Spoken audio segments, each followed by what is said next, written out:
நோய் நீக்கத்திற்கான மந்திரம் இந்த மந்திரம். அப்போ இந்த மந்திரம் நோய் தாக்கம் உள்ளவர்கள் இந்த மந்திரத்தை இடையீடு இல்லாமல் ஜபம் பண்ணி நீங்கள் இந்த மந்திரத்தை நீங்கள் உச்சாடனம் பண்ணி செய்தீர்களே ஆனால் உங்களுடைய நோய் நிவாரணம் பெறும். அந்த வகையில் இந்த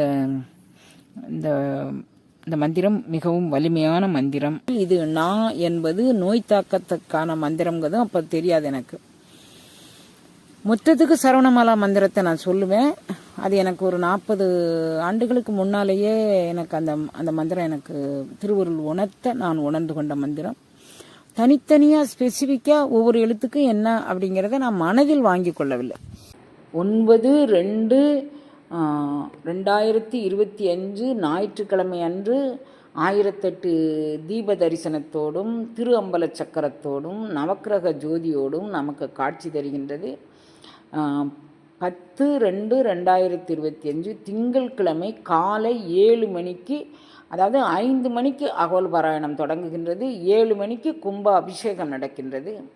அதனால் இதில் கலந்து கொள்ள விருப்பமுள்ள எல்லா அடியவர் பெருமக்களும் நீங்கள் உங்கள் டிக்கெட்டை முன்கூட்டியே பதிவு பண்ணிக்கோங்க. 9ஆம் தேதி இங்கே இருந்தால் தான் நீங்கள் தீப தரிசனத்தை பார்க்க முடியும், அம்பல சக்கரத்தை பார்க்க முடியும், அருளாளப் பெருமக்களுடைய அருள் நிலைகளை உள்வாங்கிக் கொள்ள முடியும். ஒவ்வொருத்தட்டிருந்தும் பரவக்கூடிய எலக்ட்ரோ மேக்னட்டிக் பவர்கள் உங்களுக்கு வந்து சேரும். அதை நீங்கள் உள்வாங்கி கொண்டு நீங்கள் வாழலாம் குழந்தைங்களா. கிளியும் அவ்வும் சவ்வும் ஓம் ரீம் ஐயும் ந பவசரவ தேவாய நம ஓம். நாவை முன்னிறுத்தி இந்த மந்திரம் சொல்லுது. இந்த மந்திரத்தினுடைய மிகப்பெரிய ஒரு ரகசியம் ஒன்று உண்டு. நான் அனுபவத்தில் கண்டதை நான் உங்களுக்கு அதை சொல்கிறேன். நான் அப்போதெல்லாம் தினப்படி வேள்வி நடத்திக்கிட்டு இருந்த புதுசு. ஒரு ஆண்டு அல்லது 6 மாதத்துக்கு ஒரு முறை வேள்வியை மாற்றி அமைக்கும்படி திருவருள் என் உள்ளின்று உணர்த்த நான் அந்த திட்டப்படி நான் மாற்றி அமைச்சிட்டு இருந்தேன். ஒரு நாள் யாகசாலையை மாற்றி அமைக்கும்படி சொன்னாங்க. அந்த யாகசாலையை மாற்றி அமைச்சு அன்றைய பூஜைக்கு ஒரு நோயாளி, மிகவும் நோய் தாக்கத்தில் இருந்த நோயாளி, அந்த நோய்க்கான அந்த நோயை, அது என்ன நோய் அப்படின்னு சொசைட்டியில், அது ஒரு நோய் தான், பட் சொசைட்டியில் அந்த நோயை சொன்னால் சரியாக இருக்காது அப்படிங்கிறதுனால நான் அதை ப்ரெசென்ட் பண்ணலை. அந்த நோயாளியை அந்த யாகசாலையில் நான் உட்காத்தி வச்சுருந்தேன். அவங்க யாகம் பண்ண, நான் எதிரால் உட்காந்து அவங்கள நெய் விட சொல்லி அப்படி வச்சுருந்தேன். அப்படி வச்சிருக்கும்போது அவங்ககிட்ட சொல்லியிருந்தேன், இன்னைக்கு நீங்கள் யாகசாலையில் நீங்கள் இருங்க அப்படின்னு சொல்லியிருந்தேன். அவங்களும் சரின்னு சொல்லியிருந்தாங்க. அப்புறம் பார்த்தா யாகசாலையில் இந்த அருகோண யாகம் வரைஞ்சு அந்த அருகோணத்தில் நான் அப்படிங்கக்கூடியதை தலையில் மேலே இருக்கிற கோணத்தில் நான் அப்படிங்கக்கூடியதை உங்களுக்கு இதில் வரும் பாருங்கள். அதை போட்டு பண்ண சொல்லி திருவருள் உணர்த்துச்சு. அதுக்கு பிறகு அவங்களுக்கு மருத்துவர் 1 வாரம் அப்படி தான் அவங்க டேட் குறிச்சிருந்தாங்க. அவ்வளோ ஒரு கொடூரமான ஒரு நோய் இருந்தது அவங்களுக்கு. இது எதுக்காக வேண்டி இதை சொன்னாங்க அப்படிங்கிறது எனக்கு தெரியாது. சரவணமாலா மந்திரத்தில் இது நான் என்பது நோய் தாக்கத்துக்கான மந்திரங்கிறதும் அப்போ தெரியாது எனக்கு. மொத்தத்துக்கு சரவணமாலா மந்திரத்தை நான் சொல்லுவேன்.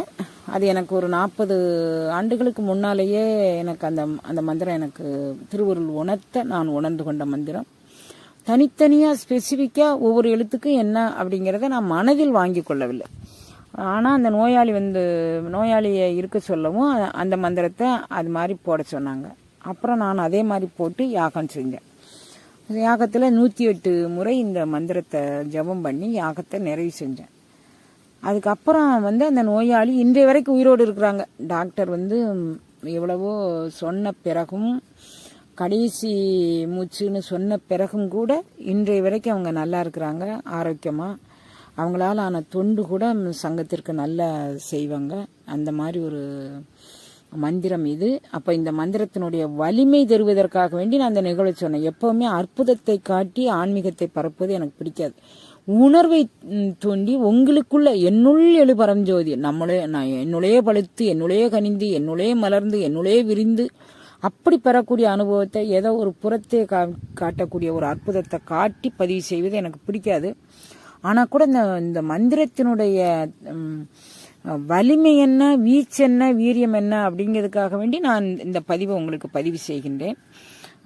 அப்போ இந்த மந்திரம் நோய் தாக்கம் உள்ளவர்கள் இந்த மந்திரத்தை இடையீடு இல்லாமல் ஜபம் பண்ணி நீங்கள் இந்த மந்திரத்தை நீங்கள் உச்சாடனம் பண்ணி செய்தீர்களே ஆனால் உங்களுடைய நோய் நிவாரணம் பெறும். அந்த வகையில் இந்த இந்த மந்திரம் மிகவும் வலிமையான மந்திரம் அப்படிங்கிறத என்னுடைய சுய அனுபவத்திலேருந்து நான் உங்களுக்கு சொல்கிறேன். இந்த மந்திரத்தை சொல்கிறேன், கேளுங்க.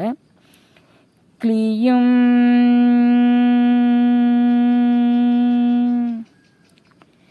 ஔவும்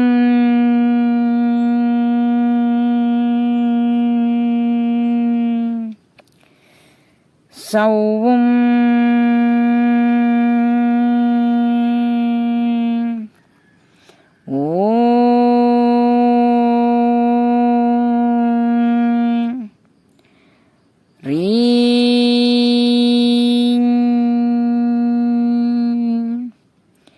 ஐயும்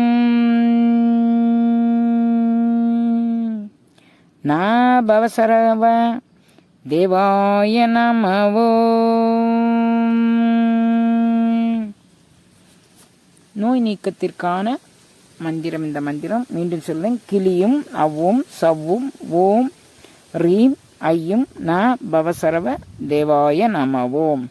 இதை நீங்கள் அப்படியே சொல்லனாலும் சொல்லலாம், இல்லாட்டி அம்மா சொன்ன மாதிரி இந்த மாதிரி கிளியும் அப்படின்னு சொல்லலாம். இது நம்மளுடைய நாடி நரம்புகளை அசைப்பதனால் நான் கொஞ்சம் உங்களுக்கு ஓசைப்படுத்தி சொன்னேன். மௌனமாக சொன்னாலும் அதனுடைய பலன் அவ்வாறே உண்டு. அதனால் நீங்கள் எப்படி சொல்லனாலும் நீங்கள் சொல்லிக்கலாம். திருவருள் உங்களோடு தோன்றும் துணையாயும் தோன்றா துணையாயும் இருந்து இந்த மந்திரத்தின் மகத்துவத்தை உங்களுக்குள் உணர்ந்து கொள்ள செய்யும்படியான ஒரு பிரார்த்தனையை வச்சுட்டு இதை நீங்கள் சொல்லும்படியாக உங்களை கேட்டுக்கொள்கிறேன்.